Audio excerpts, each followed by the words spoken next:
I'm Eddie Muller. Today, Noir Alley presents a film that many people consider to be the pinnacle of the film noir movement.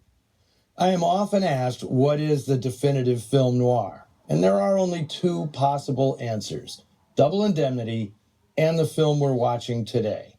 It's Out of the Past, made at RKO in 1947, and featuring perhaps the sexiest triangle in movie history: Robert Mitchum, Jane Greer, and Kirk Douglas, with Rhonda Fleming in the mix for good measure.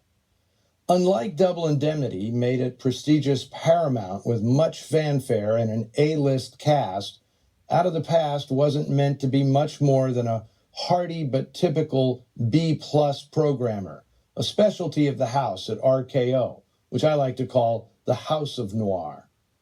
Robert Mitchum was not yet a big star. Although he'd signed a long-term contract with RKO, other actors were considered for the lead role of Private Eye Jeff Bailey, including Humphrey Bogart, Pat O'Brien, John Garfield, and Dick Powell.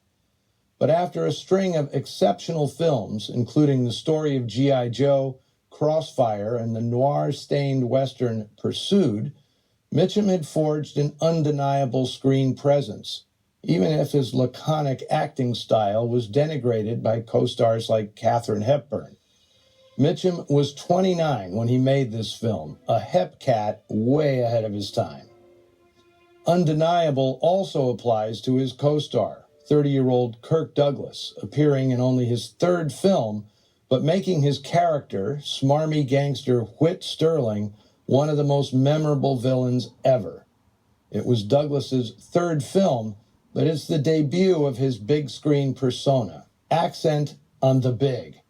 The screen can barely contain this man's brash cockiness. Jane Greer was coming off a wonderful role in Joan Harrison's noir They Won't Believe Me, the first real character she'd played after nothing but cardboard cuties in Minor Bees.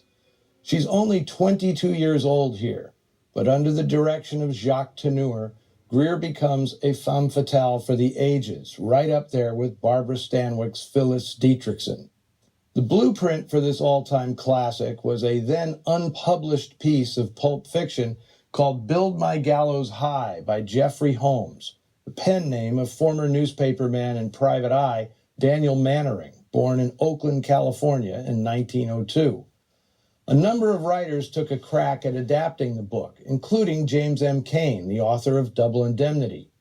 His script was abandoned, however, and Mannering, who'd written several B films by this point, ended up adapting his own novel, with a major assist from British writer Frank Fenton, who conjured most of Mitchum's memorable voiceover narration.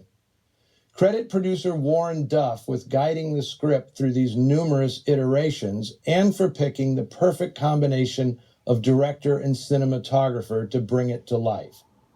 Jacques Tourneur had learned movie making from two masters: his father, French director Maurice Tourneur, whom he apprenticed with as a young man, and producer Val Lewton, for whom Tourneur directed the humble horror classics Cat People, I Walked with a Zombie, and The Leopard Man. Since he's French, let's just say that Tourneur had a feel for mise en scène as good as any director in Hollywood. The story races through dozens of locations, and Tourneur imbues every one with a distinctive feel. In my opinion, this is the best art-directed noir of them all. And getting maximum moodiness out of every camera setup is DP Nicholas Musaraka, another major contributor to those shadowy Val Lewton masterpieces. Whether he's shooting the vastness of the Sierra Mountains or the cramped confines of a San Francisco apartment, Musaraka gets maximum effect out of every image. The collaboration of Tourneur and Musaraka resulted in a film that defines the noir style.